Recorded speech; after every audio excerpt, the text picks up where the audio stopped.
sound is working. Thank you, Joe, for that. I was under the impression that the live broadcast would actually allow multiple people to join and talk and do video, but evidently that is not the case, or I'm doing something wrong, which could definitely be the case as well.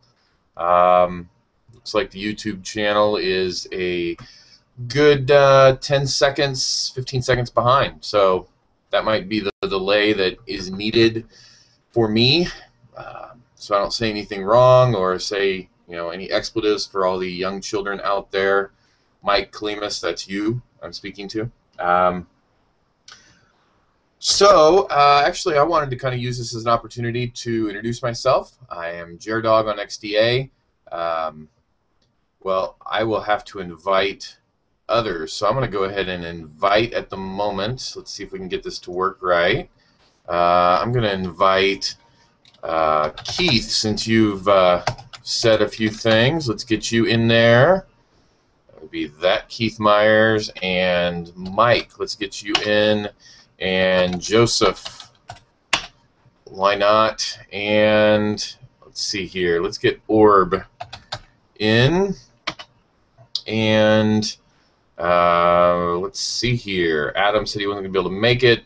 Let's go ahead and start with that. I have added you guys to Hangout. Let's see who all joins in.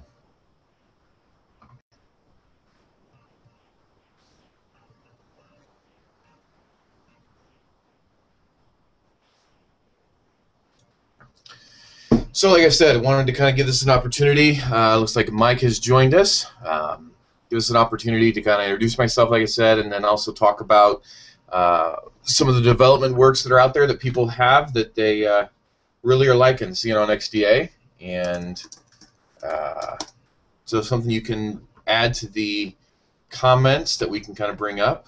Supposedly we have Mike says he has joined, or it says that Mike joined, but not seeing his video. Very disappointing, Mike. Keith Myers has joined. Ah, there's Mike.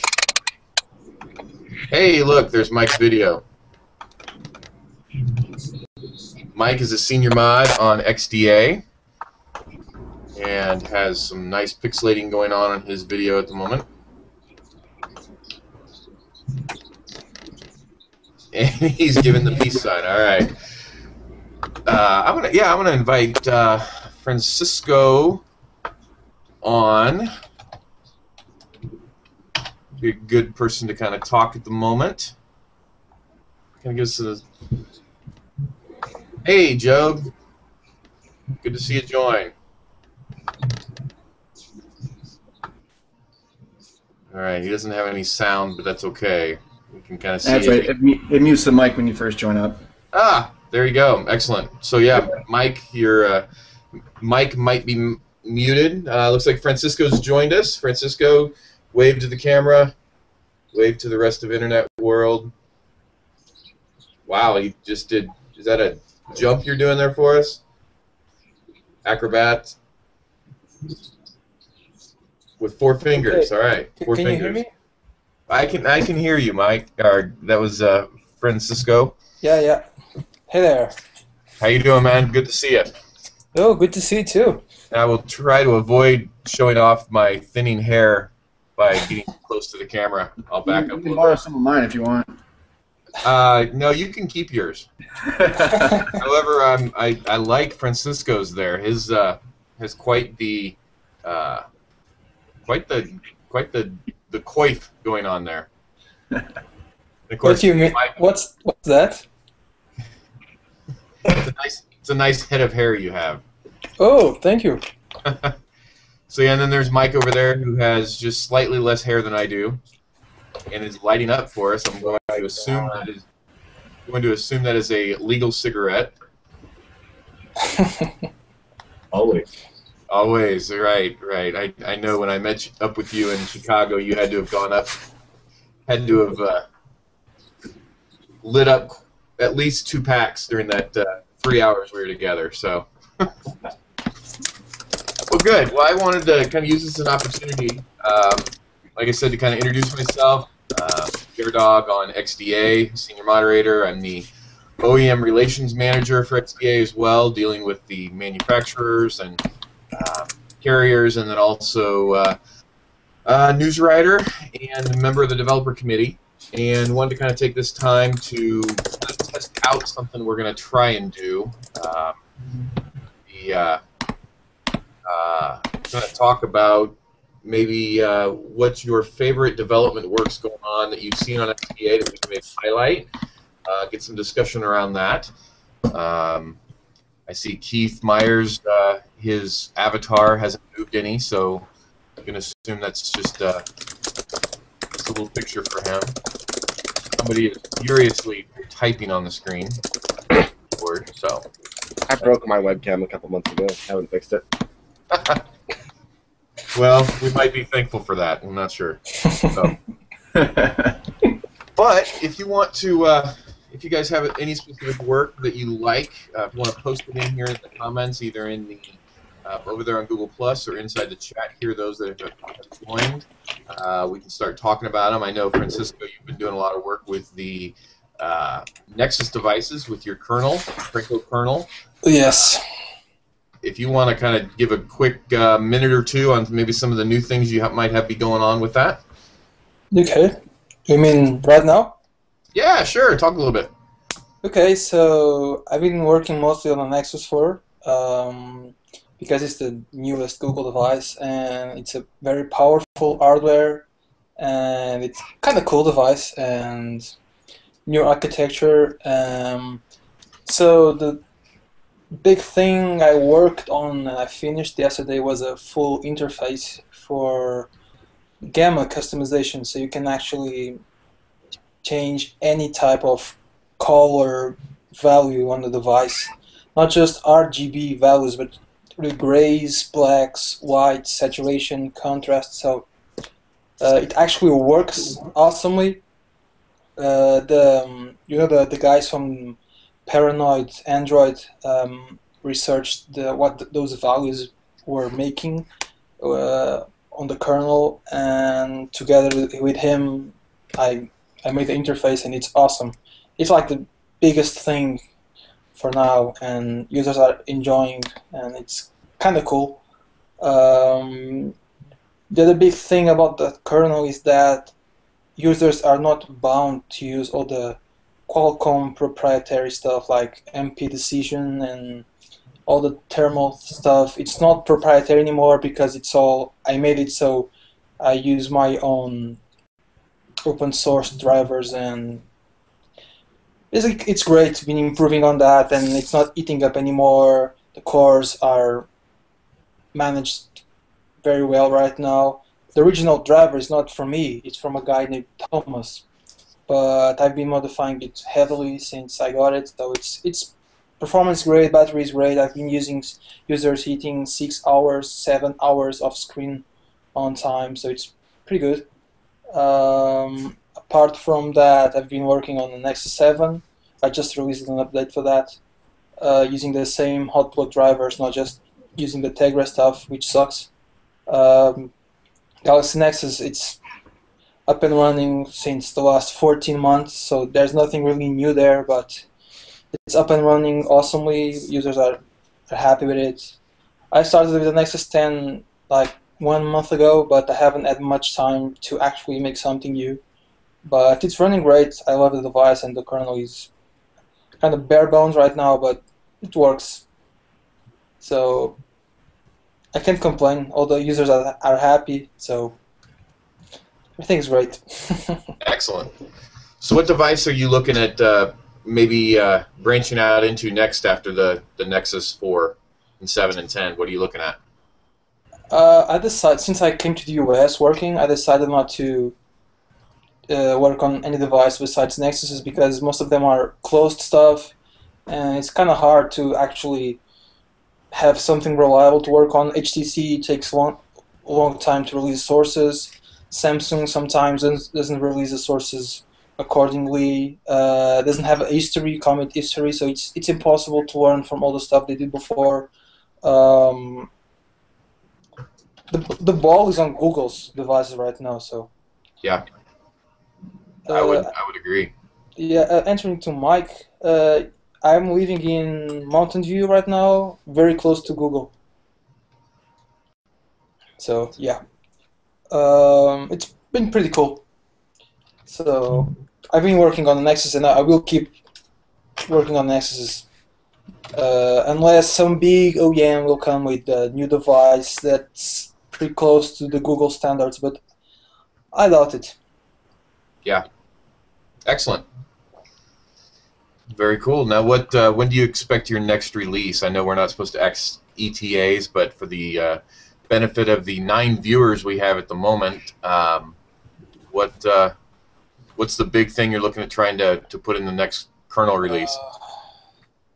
Actually, now I have no idea because I released yesterday with the Gamma stuff, at least for the Nexus 4. So now I'm actually without any big ideas, but I'm waiting for a new Google version because Google told my company that they were supposed to release 4.2.2 just on end of January, start of February, but nothing's being done. They haven't released anything, so I don't know. I was waiting for them to do that, to get some new kernel sources and work something up, but right, no, yeah. I don't know now. Yeah, I have seen some rumors and some stuff drop recently about the 4.2.2. So it'll be interesting to see how that comes about. So Yeah, I believe those rumors are true because they told us they were going to do this. yeah. Yeah, I fully expect it to happen. I had heard some other rumors as well that it would have already been out. So something must be holding that up that is worthwhile. So we'll have to see how that comes together. Yep, should be fun. So let's see here. Adam actually just posted on the G+. He decided not to grace us with his face, but is watching and mentions the. I'm going to link in here real quick the article that EGZ Thunder 1 put in about a week and a half ago. And it's the thank you CTIA for setting the U.S. cell phone market back 10 years. That was a really good article. I'm not sure how many of you guys read it. The basis of it definitely has to do with the DMCA rulings and the requirements. The law that's kind of been changed and made about unlocking devices and how that relates to the carriers here in the U.S. Which, if you spend any time overseas and have dealt with any of the carriers around the world, you know that U.S. carriers are effed up. And so that's an interesting, it's definitely an interesting discussion. You guys have any thoughts on maybe what you've read or what you've seen? I know, Orb, you are in Mexico now. Say hello to everybody. You are muted by default in the upper right-hand corner. Yeah. Now you can hear me. Hello, everyone. Hello, Orb. Hello, Orb. Cheers, guys. Yeah, I'm in Mexico right now. I send greetings to everyone, and we don't have this article. I read the article from EC. Very interesting, but somehow it does not apply here. No, here we have very special conditions. So, Yeah, lucky you. Anyone outside the U.S. has especially if they're in the European Union, has a much better experience when it comes to the carriers. Hey, Jeremy, Adam said he can join in. Well, then I guess I will invite Adam. Maybe click him here, Hangout, and Adam has been invited. How's the weather down there, Orb?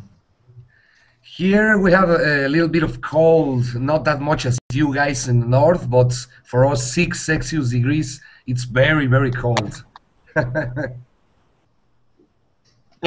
Cold.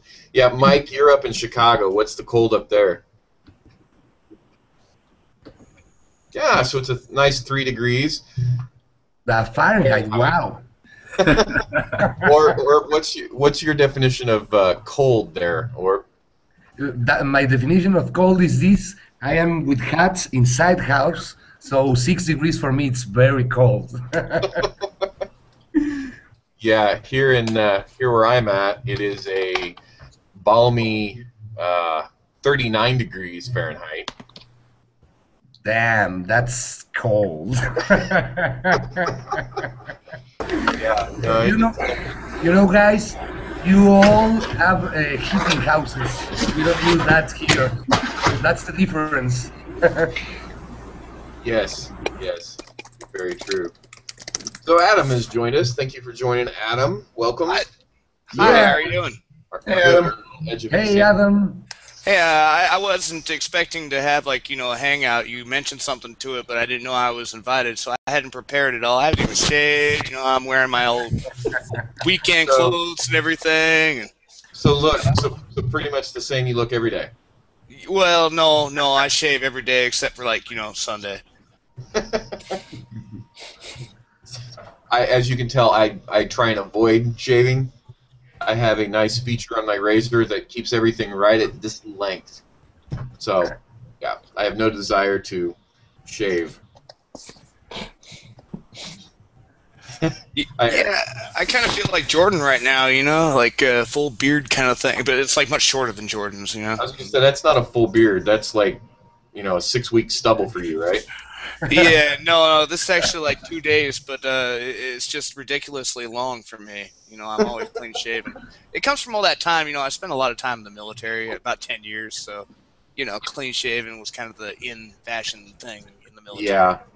Yeah, I'm getting to the spot now where like this has been, I shaved my head, not shaved it, but I went down really low like a month and a half ago, and it's just now getting to this. So yeah, I'm evidently getting old.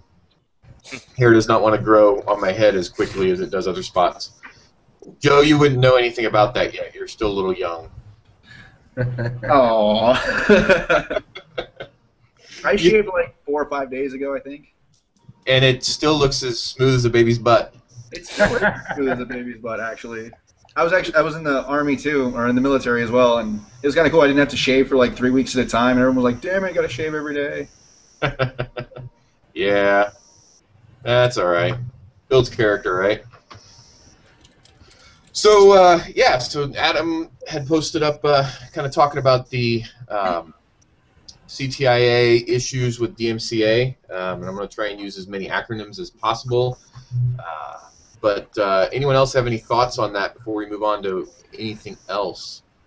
When people figure out what's going on, like when they realize they can't unlock their device between carriers anymore, I think it's going to promote a lot more unlocked device sales in the U.S. from like overseas.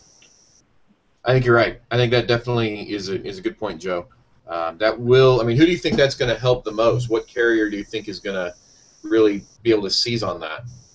LG, at least right now. The Nexus 4. I mean, it's a cheap, really nice phone, and it comes unlocked, so you're not breaking any rules by having it. Right. Well, now here's my beef with this whole thing. You see, the DMCA says it's perfectly acceptable to jailbreak your device, and the carriers say if you jailbreak it, we'll void your warranty. And now here, the carriers say it's perfectly all right to unlock your device. However, it's totally illegal by DMCA. I mean, if you talk to Verizon, they'll tell you that you can go ahead and unlock your device. They'll give you the code and everything for it. But if you try to get around any kind of a manufacturer way of doing it, then you can be prosecuted. I just think this is just an extra tool they're using and adding to their arsenal, and kind of, encroaching our freedoms here. There's no reason to make it so that a locked device is protected under the same factor as a work of art. I just don't think that's right. Well, what about, this brings up an interesting point. I hear people talk about, well, it's my device, I purchased it, I should be able to use it how I want, but you really didn't purchase the device. You purchased in essence, I think in a lot of ways you could view it as you purchased the device on loan via the the contract that you purchased. Instead of the device being $600, you purchased it for $200 with the contract telling the carrier that you're going to stay on that phone or on that contract for 2 years. do you really own that device? Well, Are you really free to do what you want with it? well, one thing you have to ask is if you decide to leave that carrier and pay the early termination fee, do they ask you to send the phone back? No. If you don't pay the early termination fee, do they going to collect the phone? No. Well, isn't that the point of the early termination fee anyway? Is to reimburse the carrier for the phone that you just bought? Or that's what that ETF is you're basically purchasing that phone in essence. I spent 11 years working at Sprint, and there's been a lot of discussion. I no longer work there, but there was always a lot of discussion around those ETFs and why they have the ETFs there. They've got to guarantee that they're going to get some money for that device, because they will spend more money to get a customer, and most of that comes down to that device they get. And so they want to make sure they get at least the money of that cost of that device back. And isn't that why contract price or contract plans are higher priced than prepaid and non-contract plans too? Is to help reimburse the carrier for that phone over the course of the 2-year contract. Yeah, that's a lot of it. One thing I always found interesting working at a carrier was that they always held up that the mark of that they were doing really good was that they had a high ARPU, which is an average revenue per user, which basically means whoever can rate the customer the most wins. And that was always held up as their, we know we're doing really good if we have a high ARPU. And they always broke that back down to saying it had to do with those ETFs, and we make sure that we can get that ETF back to them. So there's definitely, I don't know, does that make sense, Keith? I mean, is that kind of answering your thought? Or no, it makes perfect sense, but the point is, if you're going to unlock your phone and you still pay the early termination fee, why are they telling you, why is this even necessary? Yeah, that's a good point. So you're saying that if the carrier is unlocking the device, if you're going to pay the ETF but still stay on the carrier, that they're allowing you to unlock it, you should be able to do whatever you want with it? That's exactly what I'm saying. Mm-hmm. Yeah. I use Sprint for example as my carrier, but so I know buying an unlocked phone isn't an option for me necessarily, but yeah. Well, you actually can unlock the device. I'm sorry, you actually can purchase the device without a contract. It just that not many people do it because we're Americans and we don't believe in saving money to buy something outright. We prefer to purchase it over 2 years. On my case, here we don't have an option. If you want a really good and brand new shiny device, we have to buy it outside of the country. So for me, it's always a case to get an off-contract device, because if I wait to my carriers to bring a nice device, probably I will be dying for that time.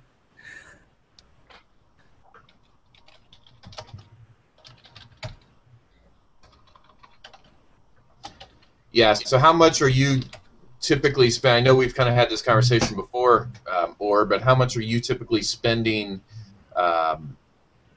versus what you could spend in Mexico to get a device, as opposed to if you were to buy it unlocked in the US or somewhere else in the world? Yeah, for example, if I want to buy the One X Plus, for example, here in Mexico you can't have it in any carrier. So the only way to get it is through Mexican eBay or going to outside of the country to get it cheaper. So imagine you pay, for example, 550 pesos, dollars for the device. So for me, the case, I use it, and whenever I want the next one, I sell the old one. Well, old, but I have to do it that way, just to keep having a good device and not paying really too much. Just the first one as an investment. Yes. Yeah, that's what I've ended up doing on all the devices I've had is, as soon as I want a new one, I sell and put the money towards that next one. So here's the thing that really kind of bothers me about the carrier subsidization and the locking down thing.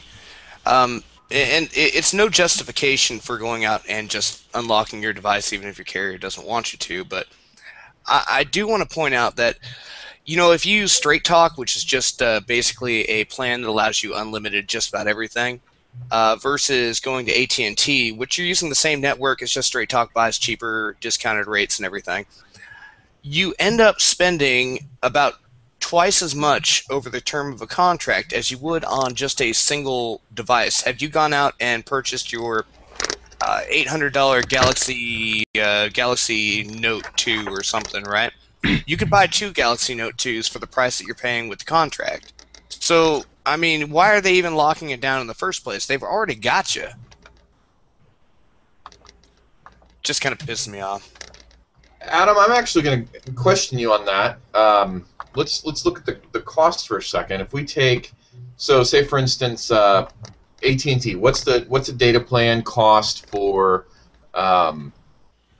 basically, a comparable? So let's say a regular plan with minutes and data. What's that cost?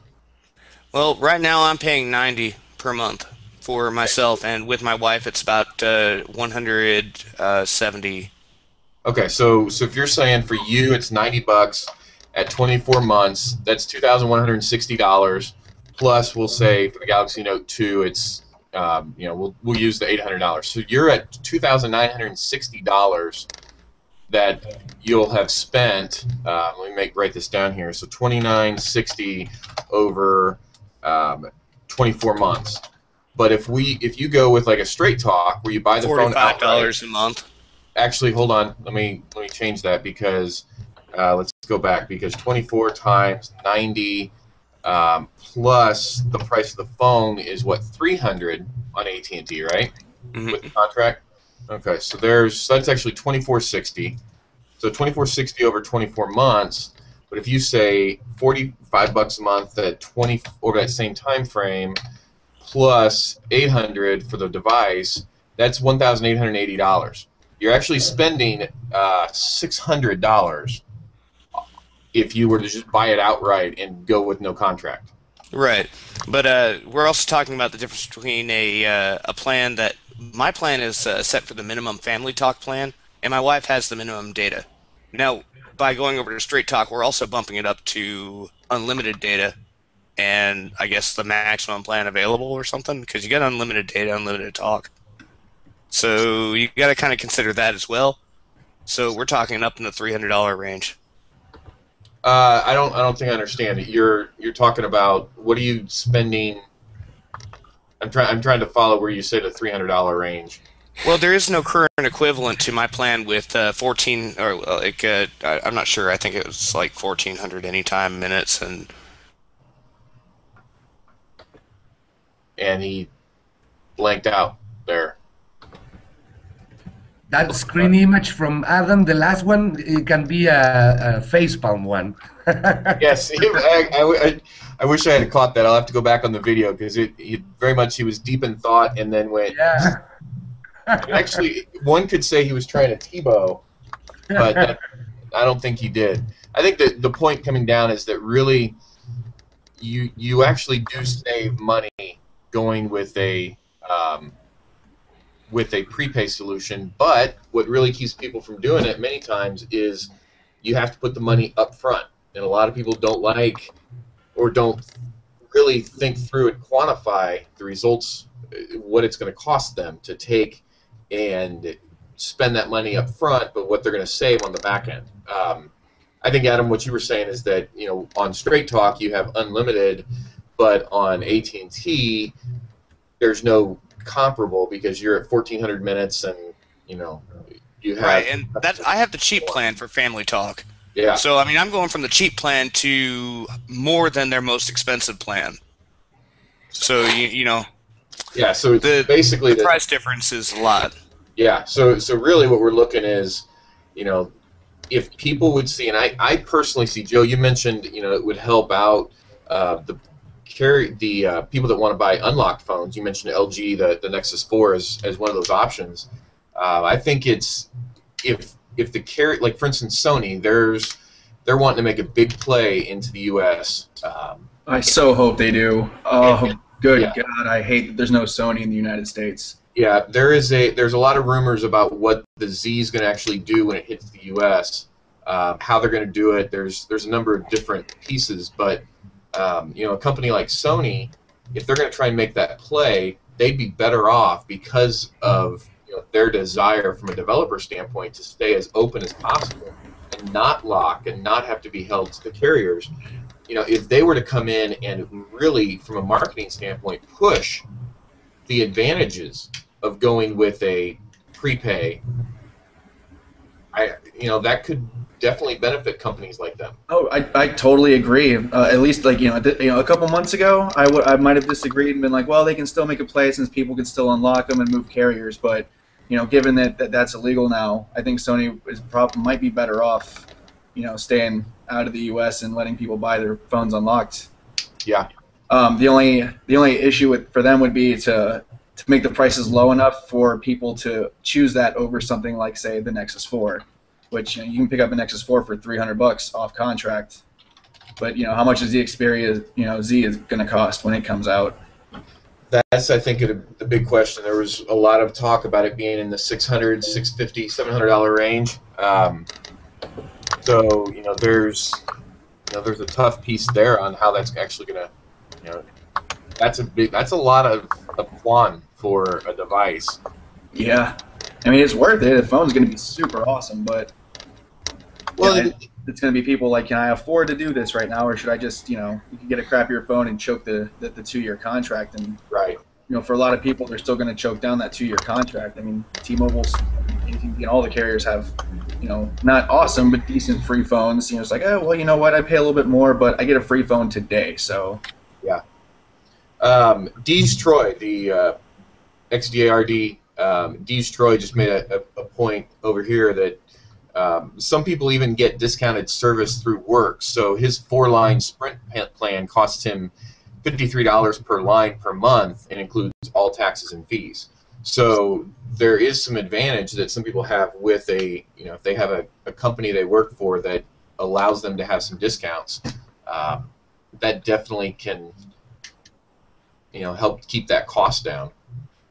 So then it may not be as advantageous for them to go and get a prepay account. I think for me the biggest thing was I was just sick and tired of paying for something I wasn't going to use. That I had talked before, I can't remember if it was on XDA or not, but that I really think the whole unlimited data is just a marketing ploy. And so for me, I just couldn't see why I needed to spend the amount I was spending, even with a discount. I was getting a 25% discount and still spending $140 for both my wife and I. I would rather spend for exactly what I'm going to use, and so it worked out for me. But for a lot of people, if they get a really good substantial discount, maybe it doesn't. Yeah, I know a few people who get discounts for their various works, and they don't ever talk about going prepaid or leaving the carriers or anything like that. So yeah, it definitely does weigh in with a lot of people. The prices in the US are so overrated. In Portugal, I paid like €10 for a 1 GB data plan and free texts and free phone calls for my network. And since all my family and friends are on the same network, it's like win-win. It's unbelievable. In America, it's like $50, $60, $70 for a stupid plan that just sucks. I don't understand really. It's unbelievable. Yeah. The carriers in the U.S. completely have a stranglehold on the industry. It's ridiculous. There's no incentive for them either to go lower. Yeah, because people just buy them. Yeah, people just buy them. So who cares? Well, that's another problem with bring your own device to carriers. A lot of the carriers, their 4G definitions are different than others. You may not, your device may not support the band that the 4G is on, and right now most carriers 3G is completely horrible. Yeah, that 4G definition thing, that really kind of irks me because what I got on my Samsung Captivate by flashing a modem, a 2-3-year-old phone now, is considered 4G on AT&T. It's all marketing. I mean, it's straight up marketing. The ITA says it's supposed to be 100 megabits per second, or is it 1,000 megabits? 100 megabits per second, right? So we're sitting here getting the same speeds we're getting 3 years ago, but AT&T's rebranded it as 4G. Yeah, That's about right. well, and they've been allowed to speak of it as 4G from a marketing standpoint, but not allowed, if I remember reading this correctly, not allowed to speak about it when it comes to actual speeds. They're just supposed to be able to say, hey, we have the largest 4G, and from a more of a coverage standpoint than a speed standpoint. And then the only thing that in the U.S. that would be actually classified as 4G would be LTE Advanced, which is still a good year and a half away. Well, I mean, look at Sprint. Sprint has technically 2 4G networks that they advertise, WiMAX and LTE, and of course they do say 4G LTE for the LTE network, but just to the consumer, and that's just a horrible marketing ploy. Yep. Well, LTE is the buzzword of the first half of this decade. Like, everybody wants the LTE coverage. That's why Verizon's been doing so well. At least, like, for the people that I've talked to, they're like, how come you have Verizon? Oh, because I have LTE. Like, you know what that means? No, I just know I have it. Sounds like the old iPhone video that went around. The iPhone user, I want the 3Gs. It has the Wi-Fi's and the 3Gs. It's just buzzwords. People don't know. They just assume it says it's iPhone 4. It must be a 4G device. Yeah. It was like Bluetooth like 5 years ago. Like, no one used it, but everyone wanted it. Right. And I think, what about NFC? I mean, that brings up a good point. NFC, is that another buzzword that's really not going to go anywhere, or do we, is that going to grow? I'd give it a few years, but I mean, it's definitely grown on people. At least with people who have NFC phones that can use them. Like, people seem to really enjoy it, at least from what I've read and what I've seen. I think it's pretty easy. If Apple brings NFC to the devices, they'll say that it's like, whoa, big thing, huge thing. Everyone will adopt that. Yeah. So, like always, that's how it works. The problem is devices need to stop bastardizing what NFC actually is. Samsung's S-Beam.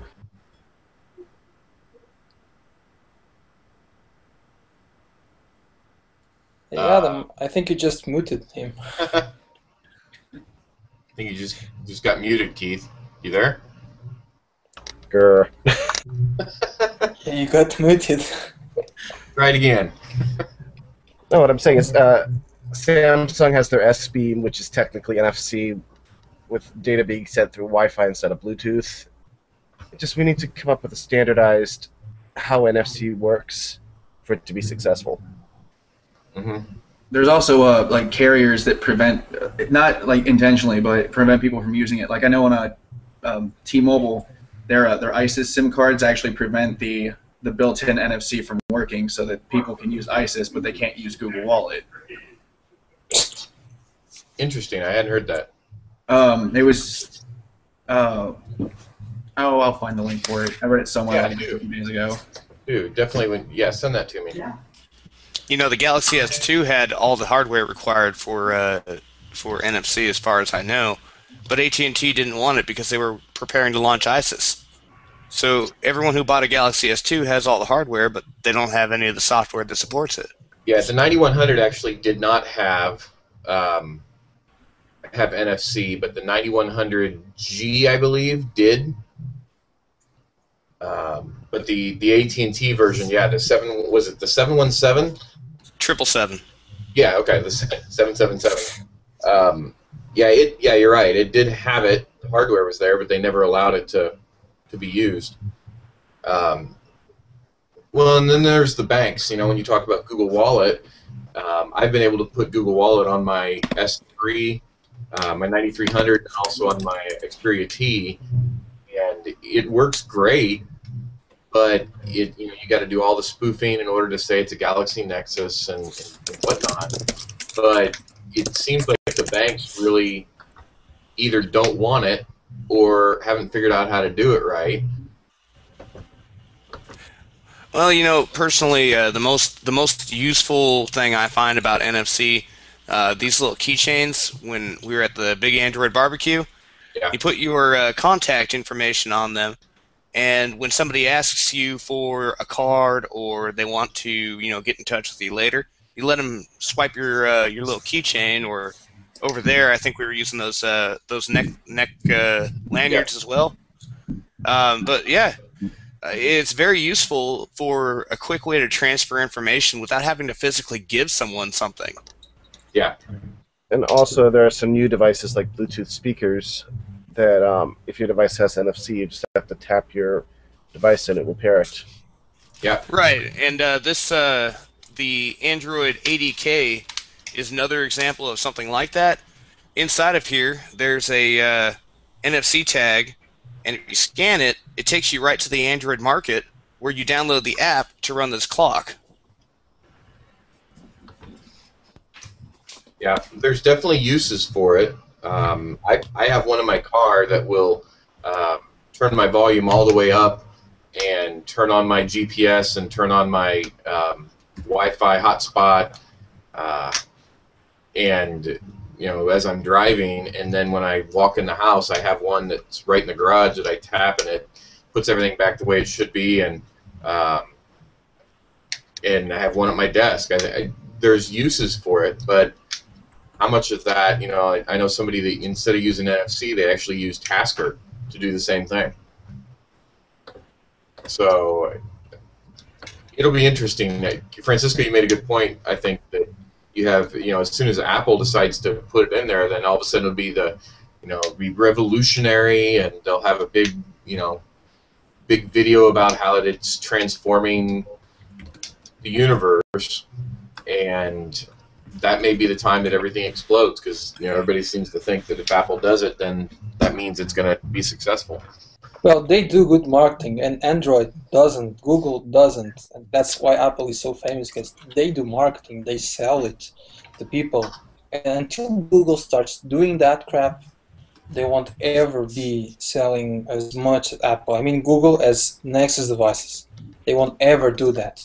Unfortunately, because the devices are so good, but they won't sell even 10% of what Apple does, just because of that. Yeah, but Apple resorts to lying as well. I mean, they're like talking about how their phone is the thinnest phone in the world and everything, and Google kind of has a what's their logo? Do no evil, I think. Yeah. But Yeah. I mean, how can you go on stage and blatantly lie to everyone in the world about having the thinnest phone in the world, or the lightest phone, or anything like that? When, I mean, there's not just one, but two manufacturers out there who make thinner phones than your phone. It's because there's nobody in the media will ever contradict it. Nobody will question it. And according to Apple, there is no phone but the iPhone. So if it's the thinnest phone, then it must be. Yeah, they must think all Androids are like this one, huh? It's not a smartphone, yeah. Put the iPhone one away. Well, okay, so let's see. What's the next let's see. Keith, you had mentioned something, a topic to add to the discussion later, data caps. Yes, I hate them. Okay, great. Keith hates them, everybody.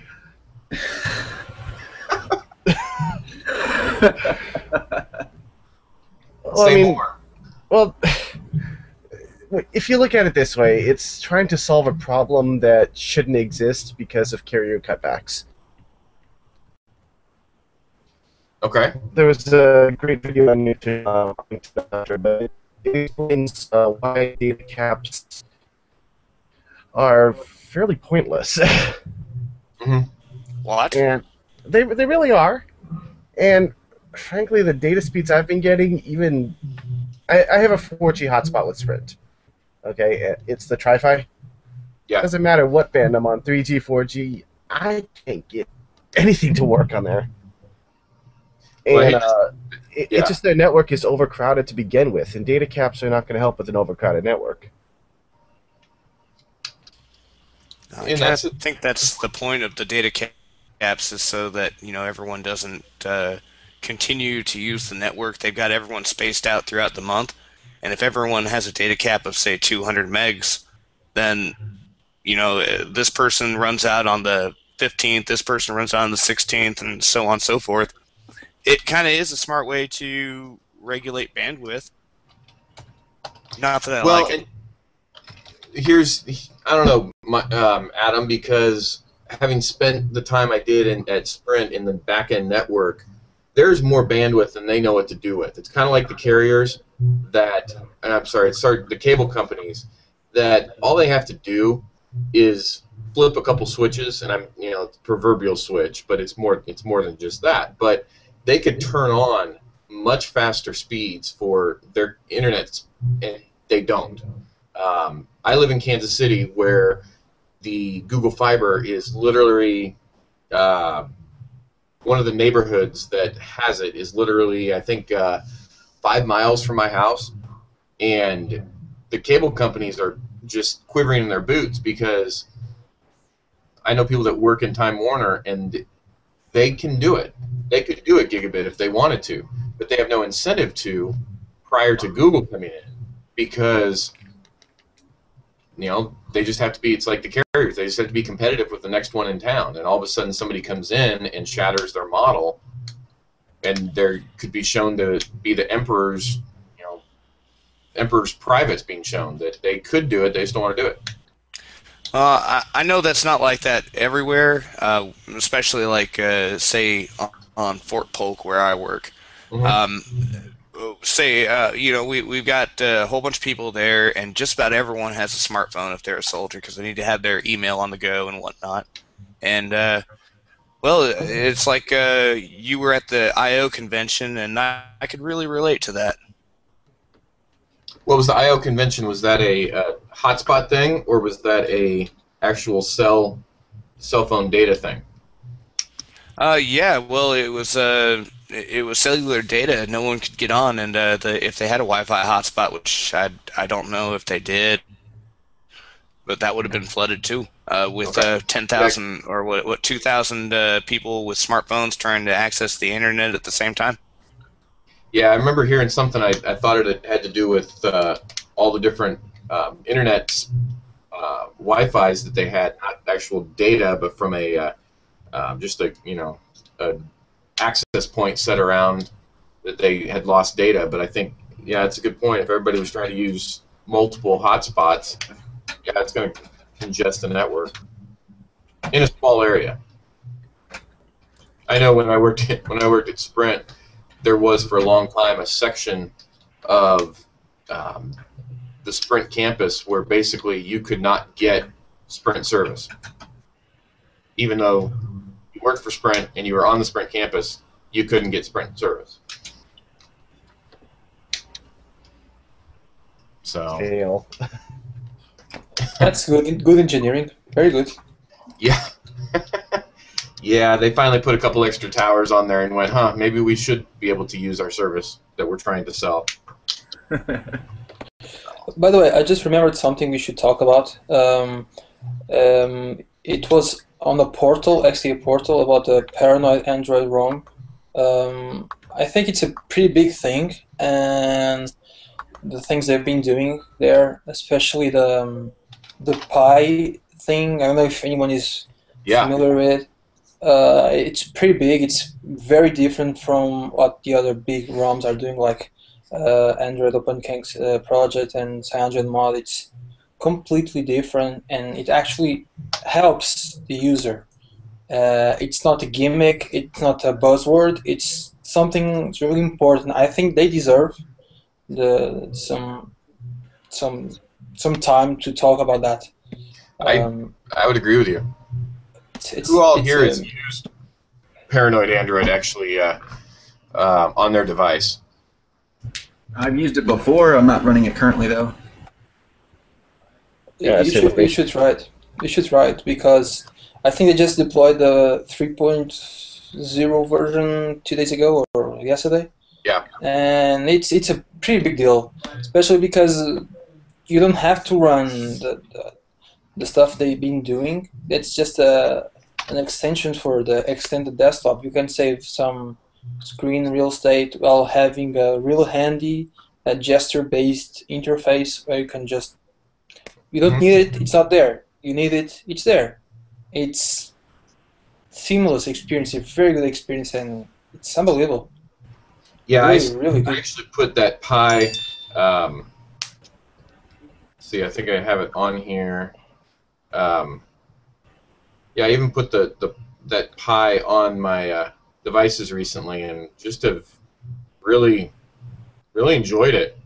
It's a nice little feature. I'm not able to run, or at least they don't have the a full version of 3 yet on that's been ported to some other devices, but I've really liked what they did.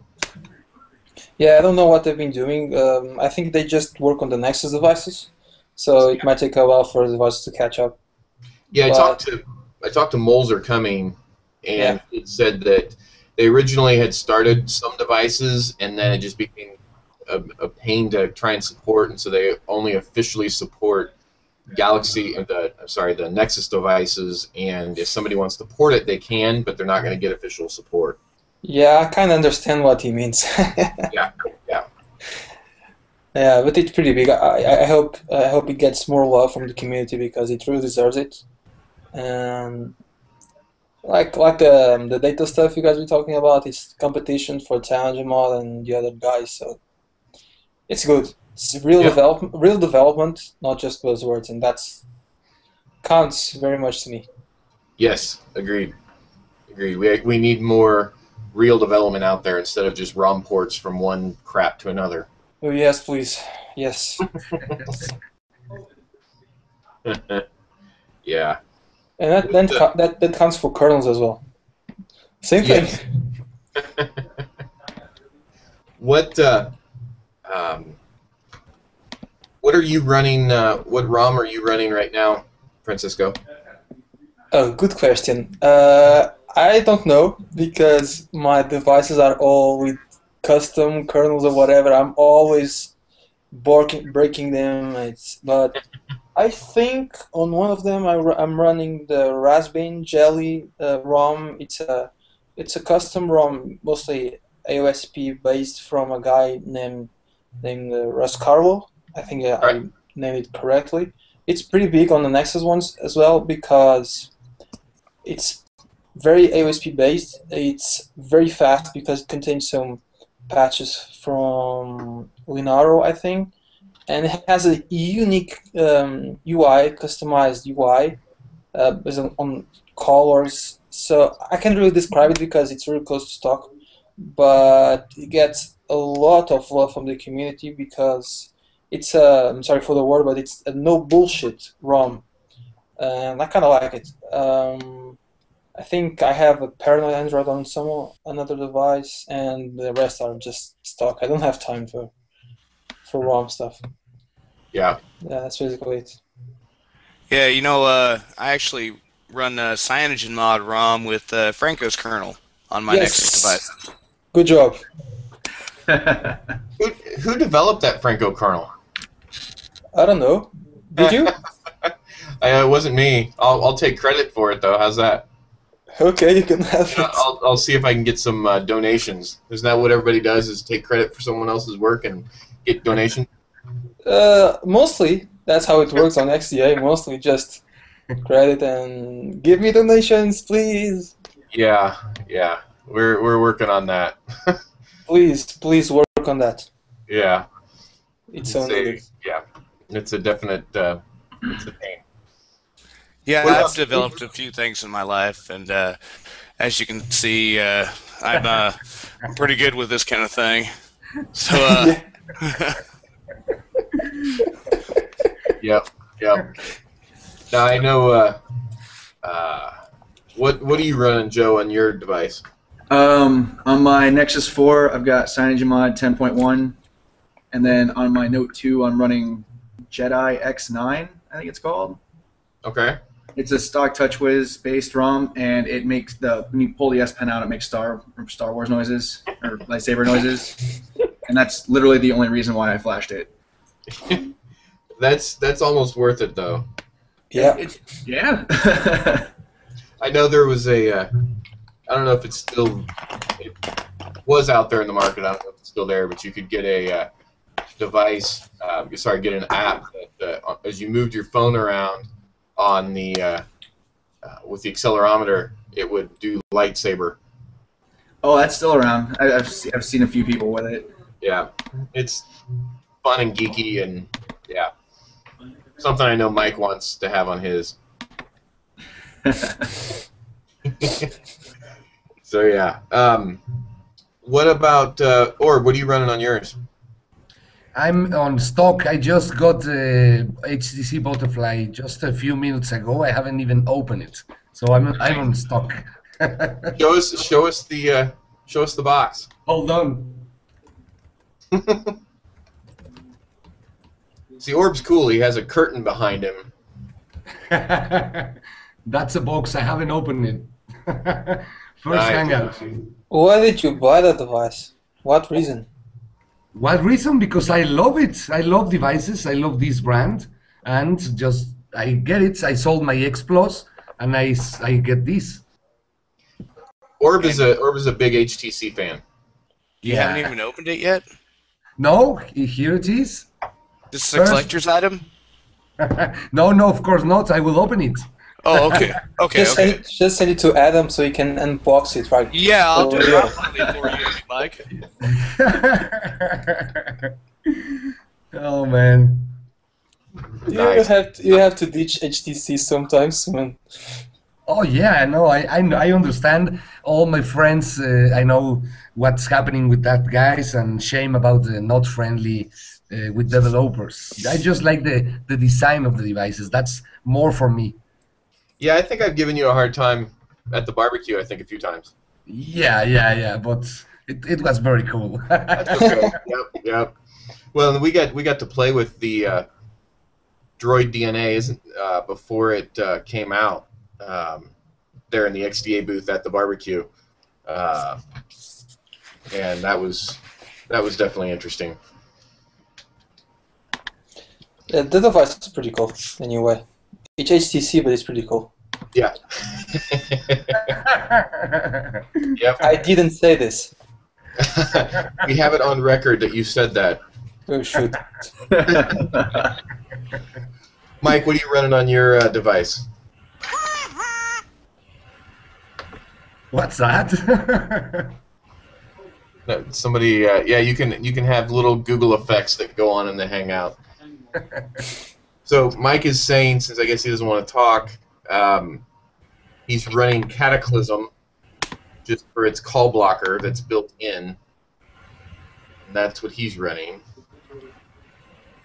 So I am running on my Galaxy S3, the i9300. I am running, I have to double check it here. I'm actually running stock with Andre Lux's Perseus kernel. I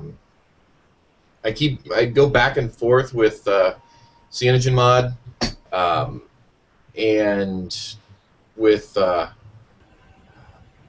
couple different ROMs here and there, and I keep going back to stock.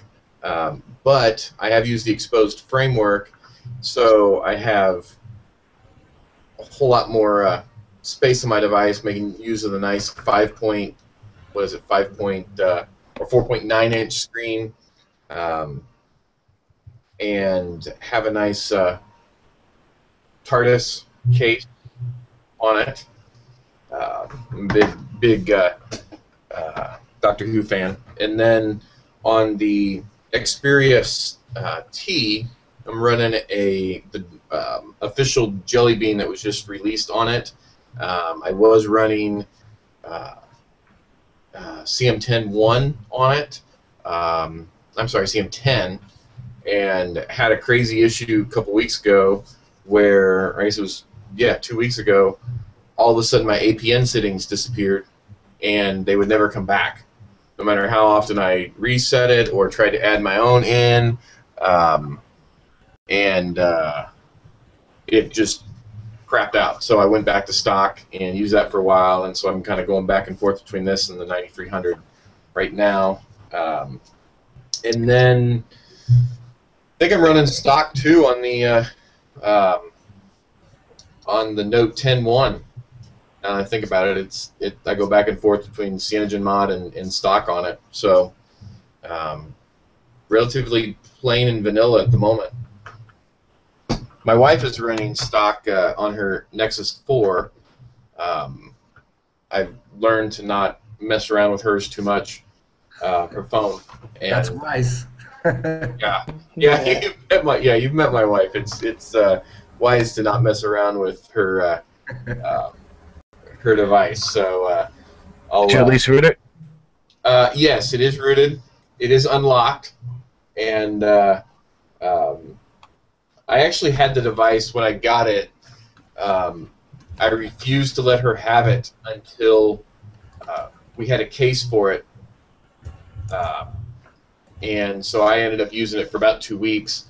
Fell in love with it, and then finally gave it to her when the case came in after it being on order for 2 weeks, and so I had to put. I was going to do CyanogenMod on it. And then realized that if I did that, I'd probably have to keep pushing a nightly to it, and decided I need to go ahead and just keep it with stock. And so I put stock on it, made sure it was super SU'd, chain fires, and unlocked. And I'm actually running FrancoKernel on that. Now that I think about it. Yes. Yes. Again. Yes again. So yeah, so have that running. It's running nicely. I mean, it's just a nice device. I think that's hopefully other carriers, which I don't, when other OEMs do this, I don't see them doing it. But it would be nice if they kind of followed the same Google model of the $350 device. But I just don't see that happening, honestly. So. But by the way, changing subjects, talking about development, haven't you guys tried the Lightning Browser? It was featured on the portal, I believe. Yes, it is awesome. I tried it out for a few hours right before I wrote that. It's pretty nice, but I'm more of a full-featured browser person on Android phones, so I couldn't keep it for too long. I saw something about it. I hadn't really had a time to mess with it yet. What's the gist of it? It's a not scaled. It's a stripped down browser experience. It's supposed to be really fast, but not for super heavy use. I guess would be the best way to describe it. I think it's pretty easy. As I think it just took the WebKit, he compiled it, it just added a canvas. That's just it. Just a core with a blank thing, and with an address bar, and it's just that, and it has nothing else. Now he added a few settings, but just for easy usage, but nothing, no big things. That's what he wants, just that, and it's unbelievably speedy. You use Chrome, it lags a little bit, even on a high-end device. It just, when you touch it, multi-touch sucks. You run the Lightning browser, and it's unbelievable. It's a big difference, but then you lose on features. That's a trade-off anyone has to think about. So it's a very, very good one. That's real development for me. Yeah, I'll have to check that out. I have that on my list of things to check out. So I believe, what last time I saw it, he had on his list of features to implement was bookmarks. So I mean, if that gives you an idea of how scaled down it was, like it didn't even have bookmarks in the beginning. So I think he already added that. I'm pretty sure. Oh, has he? Cool. Let me check on my Nexus then. I think he has. But yeah, it's an awesome browser. He did a very good job. Yeah, he add to bookmarks. Yes, he done it. So yeah, I think now it's worth it. You have the tabs, so What else do you need? Not much. It's, I'm it's looking here. Mike posted in what it supports. Has the Holo interface, supports Froyo to Jelly Bean, tabbed browsing, Adobe Flash, small footprint, fast start times, smooth scrolling, higher benchmarks. So yeah, it's looks good. Yeah, it's a different approach to a browser. Different from Delphi or Dolphy or whatever, Chrome, Mastodon, they're different from everything. And it's kind of cool because of that. Chrome isn't there yet, unfortunately, so it's a good alternative. Now, have you guys messed with Chrome Beta? Yes, buggy. Yeah. When it works, it seems to work a whole lot better than Chrome, but it is definitely buggy. On my desktop, I use the Chrome Beta channel all the time. So I'm used to some of the quirks, but like on my cell phone, if I try to use the Chrome Beta, it's completely unusable. On my Nexus 7, it's really usable and really good. So it's just been hit and miss on device. Yeah, it's alright. I haven't hit any bugs on my devices, but it's definitely speedier, faster, and it doesn't have the multi-touch bug that the stock one has. Like, it's so slow on the stock one. On the dev channel, I didn't have any problem. So excellent. What?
You there? Yes. I don't know what the heck happened. All of a sudden, my window disappeared, and I don't. There? Yeah, I'm here. It disappeared, and then told me that I didn't have a Hangout. What the heck happened? All of a sudden, my window disappeared, and I don't. There? Yeah, I'm here.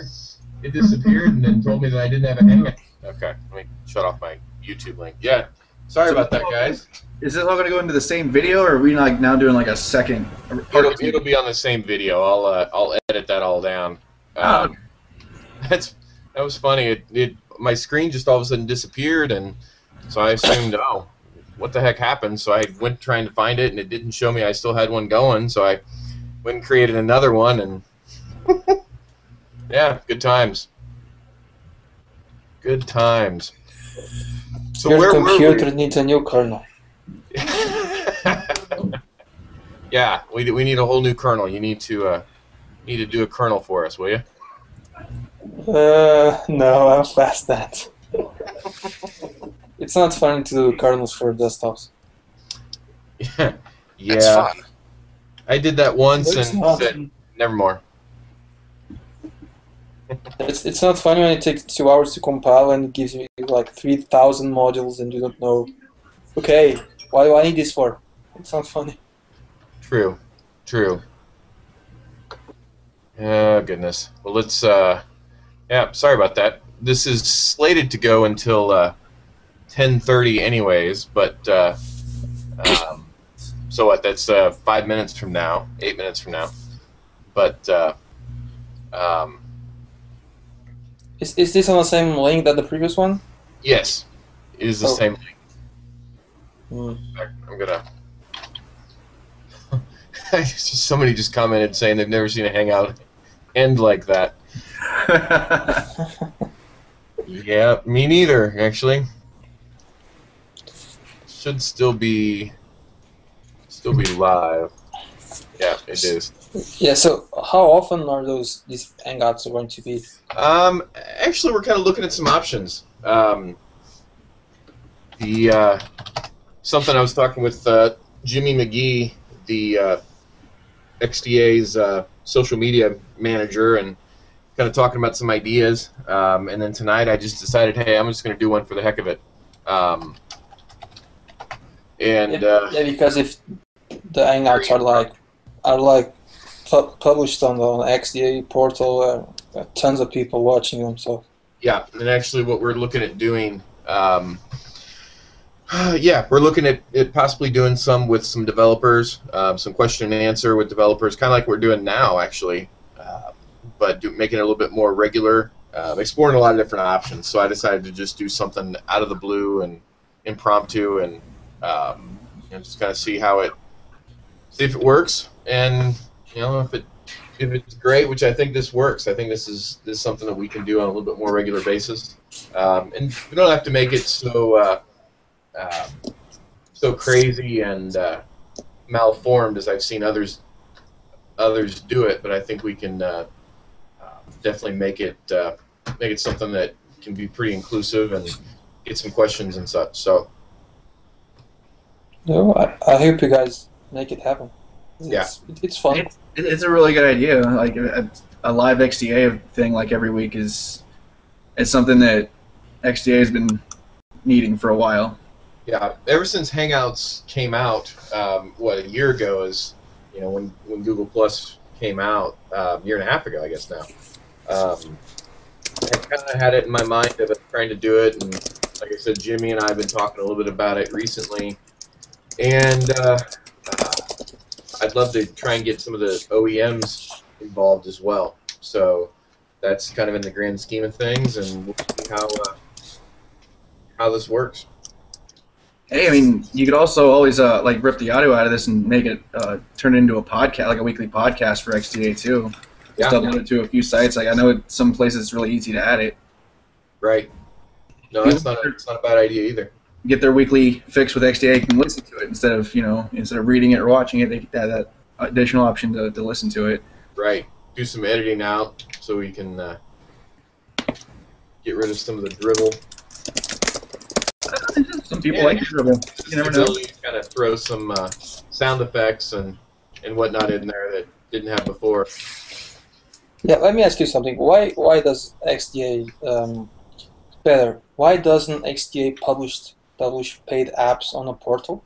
What's the thing about that? The long and short of it is, that's a good question. Yes. I'm gonna. The easy answer is that we really push for more free developed things out there for us to talk about. However, there is some really good work that's out there that's being done that is a paid app. Like for instance, For example, I can push for myself. I would love to have my app there. And I will always, not just mine, there's tons of good apps being developed close to the development made on the website itself. I don't mean like a portal about a new game being done by Electronic Arts. That doesn't make any sense. But if it's made by XDA developers, why not? It's development anyway. So that's a very good point. That's something I will take, and we'll talk about it.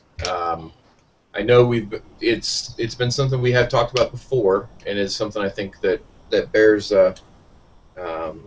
discussion. So I will take that upon myself. I'll check on it. We'll do some talking, and I will get back with you on that. That would be awesome for every developer. Yeah. That would be great. Yeah, no, let's ping me tomorrow, and let's talk about it. Okay, no problems. That's a big. All right. Any other questions and thoughts? Let's see here. I'm seeing any questions. Let's see here. I'd like to find something a little more tech than Android Police's podcast. Yeah, that's a good point. One thing we're looking at doing also is having the things that are on the portal, bringing them, having like a weekly email go out for those that want it. That gets a kind of an RSS email that'll list out all the things that have been on the portal that week. We're looking at doing some things like that. So look to see some changes in the next year. In fact, I know there are some things coming out soon that will be. We're always putting out new things. If you guys haven't seen the XDA changelog, if you go out to xda-developers.com/changelog, and you'll get to see, we've started to kind of keep track of all of the things that have changed over the years. So as we add new features, we'll put that out there. So that'll be another good way for people to kind of keep track of what's new and what's going on.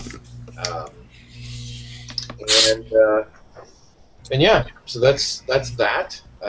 Any other comments anyone has, either on that's kind of currently watching, that's on the they're on Google Plus putting in some comments, or here on the video? Otherwise, we will. Looks like we're coming right at that hour-and-a-half time frame. Guys, I want to thank you for joining. We had Orb that was on for a little while. We had Keith Myers has joined us. Keith, what's your XDA ID? It is K Myers. Okay, that's nice and easy and sweet. Not a fan of nicknames, I don't know. Yeah, that is that thing when you go and join a forum. It's you trying to figure out some name, and mine is Jerdog, and I've had that for, gosh, I mean, we're talking probably 15 years or more, and I just decided to keep it when I came to XDA back in 2007. So, and obviously, yours is Poor College Guy. Yep. And Franco, that is yours. pretty basic and straightforward. So, thanks for joining, guys. We also had Adam Outler that was on with us for a little while. We had Mike Kalimas, senior mod, and then Orb 3000, the venerable Orb 3000, and he was on with us for a while. And thanks for all joining. We'll